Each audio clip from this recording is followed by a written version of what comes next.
Good morning from a very windy, stormy Storth here in Cumbria in the United Kingdom. Today is Wednesday, the 11th of January, and how time flies. And our thought for today is from the wonderful book written by Leslie Brandt, Meditations Now. And the theme is the baptism of Christ. In verse 17 of St. Matthew's Gospel of the Christian New Testament Bible, we read, "This is my beloved Son, with whom I am well pleased." Jesus, the sinless one, God's beloved Son, requested and received baptism by water under the hands of John.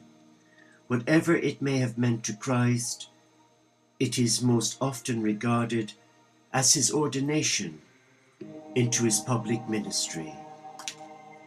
If we had any doubts about the identity of Jesus, the cosmic Christ, as God's Son, following his manger birth, the event of Christ's baptism, accompanied by the special revelation of the Holy Spirit and the voice of God out of heaven, should eliminate those doubts once and for all. This is truly the Christ who gave himself unto death, death for you and me. The Christ in whose name we were baptized and to whom we have surrendered our lives.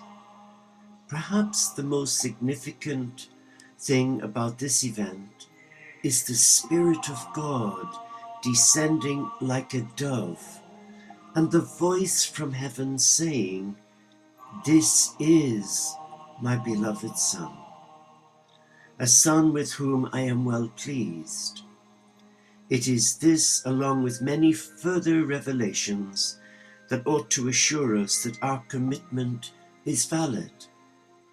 He is not simply a remarkable teacher, a radical revolutionary, or a sainted guru to whom we are singing over our lives, who are signing over our lives.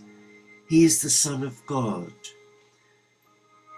Other leaders, as gifted and as qualified as they appear to be, may lead us down some primrose path to darkness and emptiness, but not Jesus Christ, who is God's Son, with whom he is well pleased. We can follow Christ today, his teachings and example without fear, and with the conviction that we are thereby within our Creator's design and destiny for our lives. And we finish with a reflective prayer. You have also granted me your Spirit, my God, and have empowered me for ministry. I pray that I may be ever faithful to that ministry, wherever it may take me. And I wonder who's on the phone now.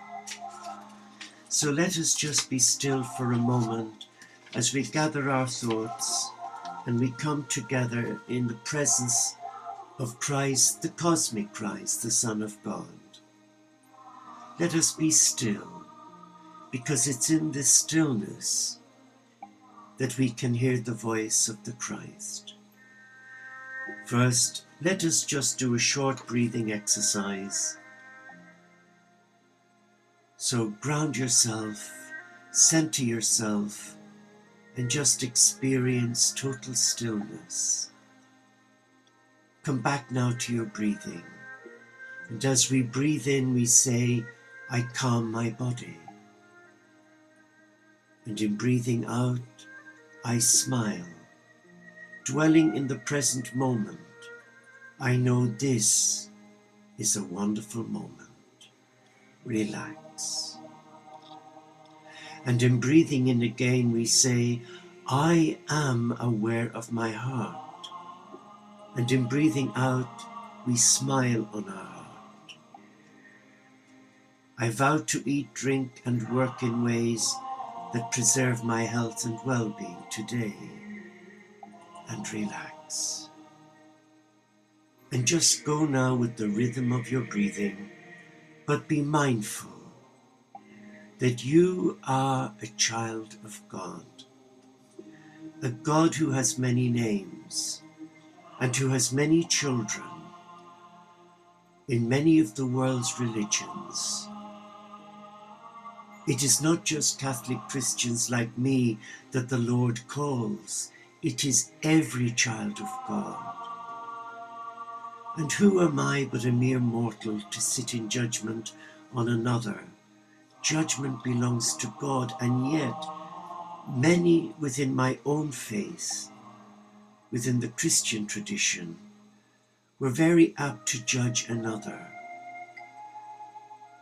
But we know from the words of Christ that if we do judge another, woe betide us.